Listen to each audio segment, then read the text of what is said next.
The video I want to like check out today is Elon Musk's Neuralink event. Everything revealed in 10 minutes.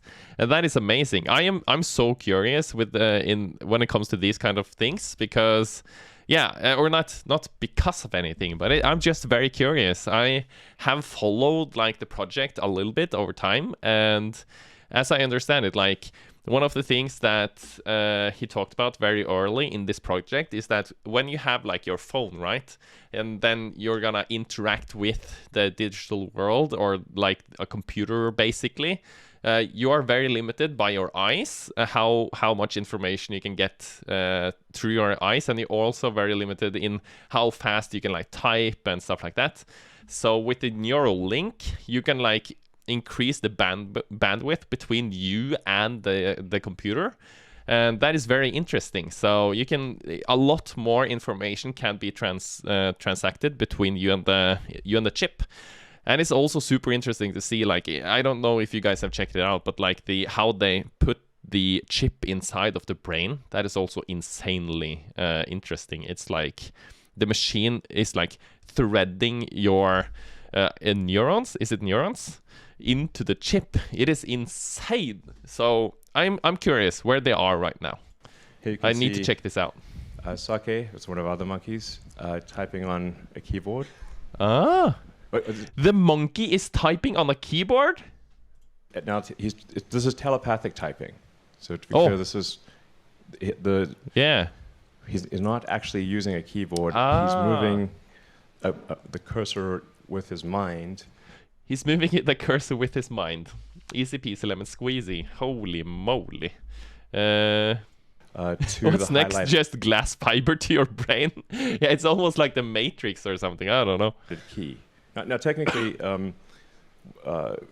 can't actually spell, and so I don't want to oversell this thing.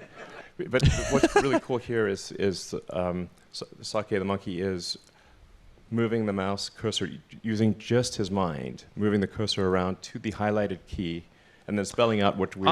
So he's moving to the highlighted key, and then it's like that is how he types. I was very curious. How is he like actually typing words? Like, but he said they can't spell, so they're just following the lines. What we want to spell, but and then. So this also, I heard that there is some like drama about the testing on animals that they did. So I don't know what all of that is about, but it's something to have in mind, I guess. This is something that could be used for somebody who's say quadriplegic or tetraplegic human. Even before we make the spinal cord stuff work. Is being able to control a mouse cursor, control a phone, and we're confident that someone who has basically no other interface to the outside world would be able to control their phone better than someone who has working hands. Wow! I think it's also important to show. Like I feel like you can say whatever you want about like Elon Musk or what he's doing and stuff like that, but isn't it just amazing and fantastic if you're in a situation where you can't use your arms, you can't really move anything probably, or maybe like some people use their mouth to like control things, I think, by like blowing or on something or like moving something with your mouth and stuff like that if you're like paralyzed from your neck down. But this will give them a brand new life almost, like where so many new possibilities if this works out. I feel like that is just amazing when you think about that. So that 𝗦cie actually likes doing the demo. And I wonder what he's getting there. To the chair or anything. Maybe it's something that tastes really good. So the monkeys actually enjoy doing the demos because they get the banana smoothie, and it's kind of a fun game. So, oh, it's a banana smoothie. I guess what I'm trying to make is like we care a great deal about animal welfare. He hit something there. And I'm pretty sure. He got something happy, there. So nice. As you can see, some grapes. A quick decision maker on the fruit front. So for our, the first two applications we're going to aim for in humans are restoring. In some way, it's required future when everything becomes digitalized. Yeah, that is true. This is just gonna be what. It's inevitable. I guess it's just gonna happen. If it's this or something else, it's just gonna happen. Vision, and. Yeah, because here future indications. Okay, so here's like the brain part, phone and camera thing going on. But what about this, the spinal cord? I'm curious. What's going on there? Is like notable in that even if someone has never had vision ever, like they were born blind, we believe we can still restore vision. We can stimulate neural activity in the brain. Just imagine, like, if you're blind and then you can start to see again. What the hell? I feel like that is just insane. Like, if you are paralyzed or something and you can't control your phone, that is one thing. But if you can start to see, if you've been blind all your life, that is insane. That is insane. You're early. I like it. Good morning, 𝗦cie𝗰𝗶𝗹𝘀. Good morning to you. So in the future, other people is controlling us. That is true. That is true. Remote controlling people from the other side of the world. Yeah, buddy. It's like the future Amazon workers, man. They're gonna be required to put a chip in their brain, and then they're gonna do work either if they want it or not. Morning, Skullguard. By injecting current through every channel. And it's gonna be much easier to control their pee breaks and stuff like that, you know, if they are chipped. I'm sorry, this is a joke. I don't really want this to happen. That part, I don't want that part to happen. I hope it's like very like isolated with this chip, man. This is important because it allows us to bypass the eye and generate a visual image in the brain directly.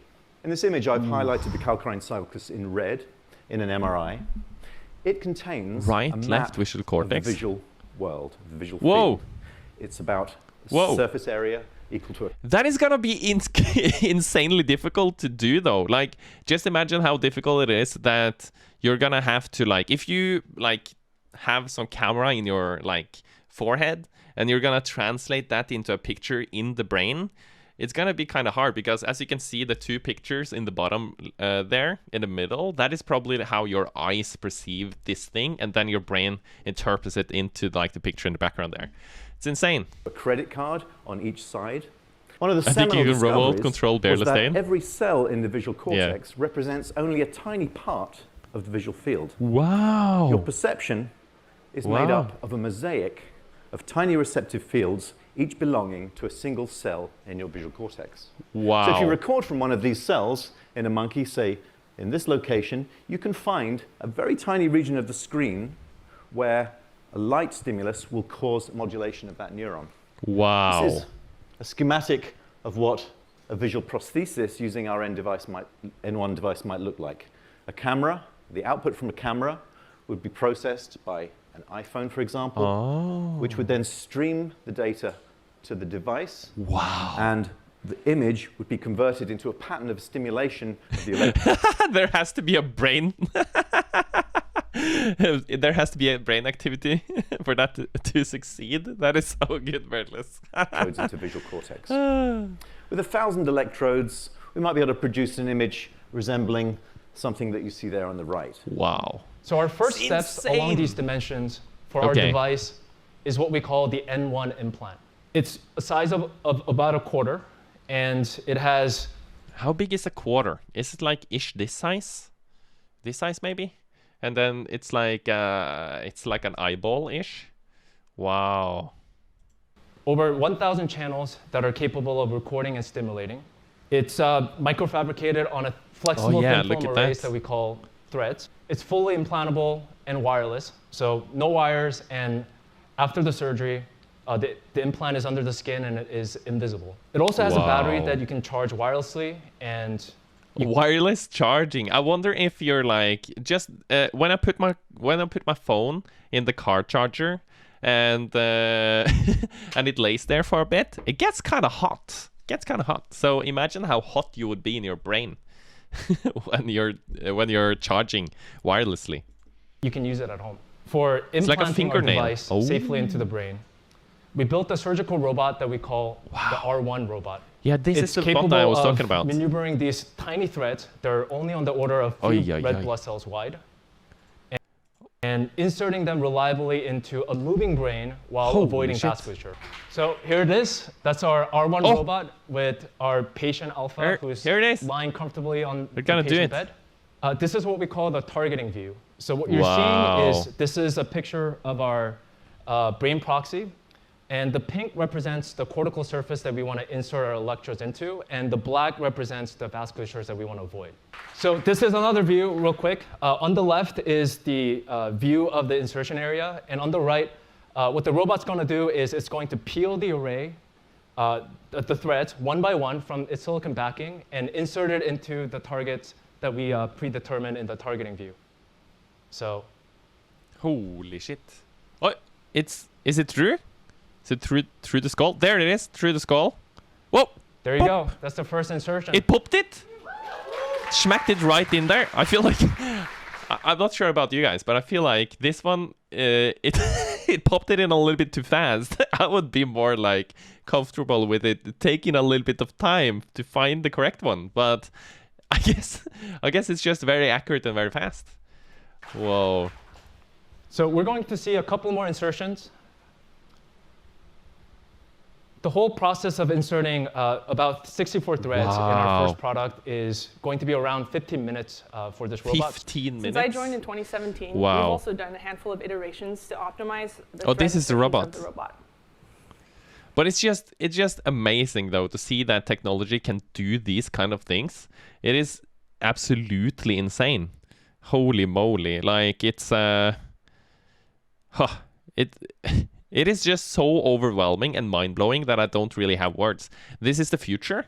This is the future. I wonder if Sarah, my daughter, is going to be having one of these. Or if it's going to be my generation. If I am going to have one of these. I'm for sure not going to be one of the first, though. It's going to be tested quite a lot before I put one of those in my brain. Maybe your Samsung phone will implode. Yeah, maybe it will. Like, maybe this chip will implode. I'm scared. One of the challenges that we've had to face has to do with the optomechanical packaging. So, as you can see here. Just think of what we have learned the last 10 years and what we can in 10 years. Yeah, just imagine. It's insane.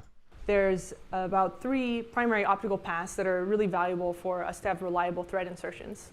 One is the visible imaging of the needle inserting the thread. And then another is the laser interferometry system called OCT, optical coherence tomography, that gives us the precise position of the brain while it's moving. So this is actually using a camera and the infrared thingy at the same time. So I just imagine the camera. How good does the camera has to be in order to see like what's it called? The neuron threads that are so small.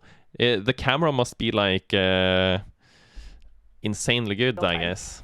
And then also, but maybe it's totally possible. Like, you already have these things where you can like look in them and see bacteria and stuff like that. I don't remember what it's called, but yeah. So it is. The technology has been there for many years, I guess. Lighting and illumination to see what's going on in the visible light camera. And doing all this where the needle is at the bottom of the microscope, cranial thank you, especially when it's close to the skull wall, can be pretty difficult to fit everything and be able to see it.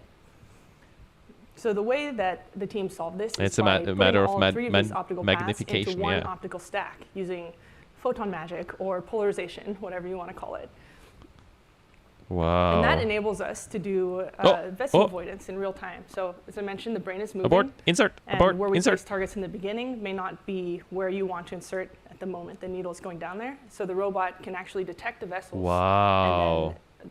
And then, not plop it into the vessel then, I if guess. It's safe to insert, and then that way we can avoid inserting onto major vessels. So for persons with spinal cord injury, the connection between the brain and the body is severed. The brain continues functioning normally, but it's unable to communicate with the outside world. You've already heard about how we can use the Neuralink as a communication prosthesis to help someone with spinal cord injury control a computer or a phone. But it can also be used to reanimate the body. Let me show you how. Is that what they were doing with the spinal cord integration? Wow. So then you could probably, I'm guessing here, but I think you can probably get some function back in it, like your legs or arms or stuff like that. Wow. If we could place electrodes into the spinal cord, say in a motor pool adjacent to lower motor neurons, wow, we could stimulate those neurons, activating them, learning new things, causing the muscle to contract and movement to occur. Here you can see a view from the R1 robot. It's a targeting view, and we've placed electrodes across many millimeters of the spinal cord. And this is how the spinal cord looks? Insert those electrodes deep into the ventral horn, into motor pools, in very close proximity to lower motor neurons. Wow. This is important because it allows them to have a localized motor connection to those neurons and activate very precise movements. Okay, so here's a pig walking on a treadmill, and you may have seen something like this before in a previous what's going on presentation. Here? But unlike before, this pig has more than one Neuralink device. There's a device in the brain, but there's also one in the spinal cord. Wow. And we can stream neural data from this device, these devices. I just have to say that it is a little bit painful for me to see like animals being used to test stuff like this.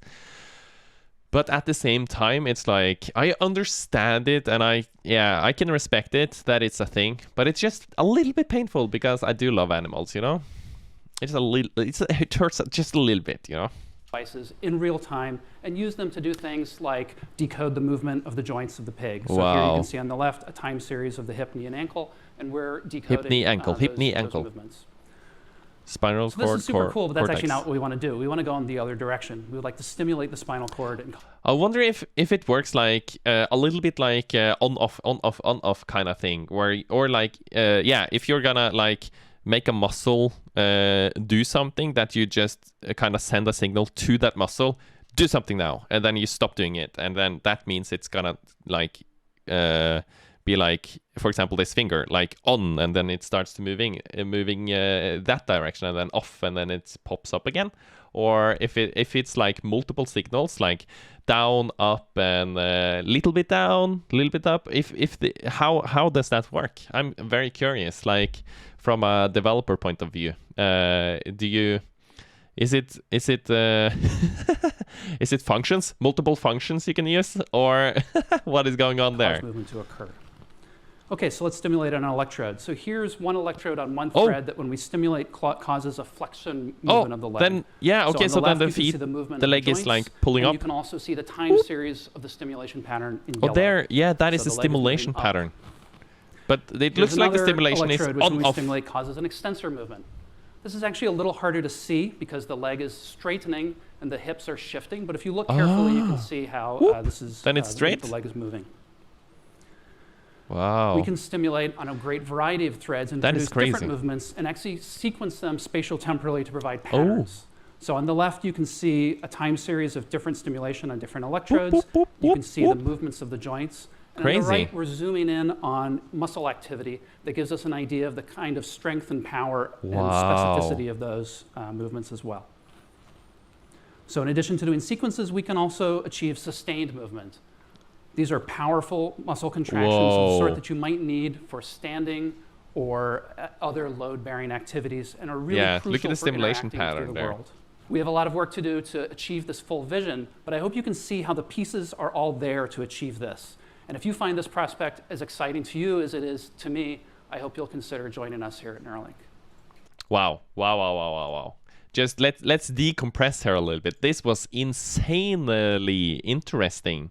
And I think as you guys are probably a lot of you probably like Factorio, and Factorio players, a lot of them I think like technology, so this should be a little bit in your alley, right?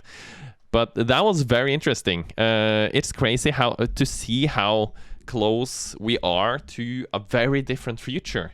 I feel like this could be as revolutionizing or more revolutionizing than getting like phones and internet and stuff like this. This is gonna hugely impact people's lives, man. And how, I like that they are focusing on like the health aspects, and that you are gonna be able to do things that are that you weren't possible for you to do before. Like if you are paralyzed, then maybe you can get some movement back, or like feelings and stuff like that. Or if you are blind. You can start to see again. But something else that is a little bit less nice and more scary is to think about like the possibilities of being hacked. Like if someone hacks your body, like that must be the ultimate fear. Like if someone else was controlling my body and maliciously doing actions to my muscles and to my vision and to my emotions and feelings and all of these things, that would be the worst thing ever, I think.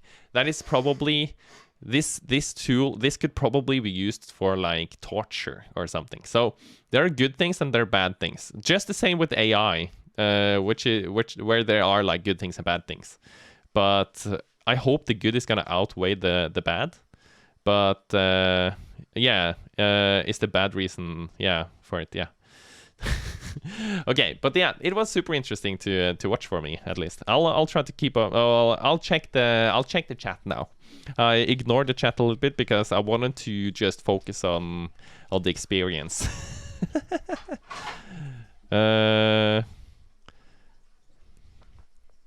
Let's see.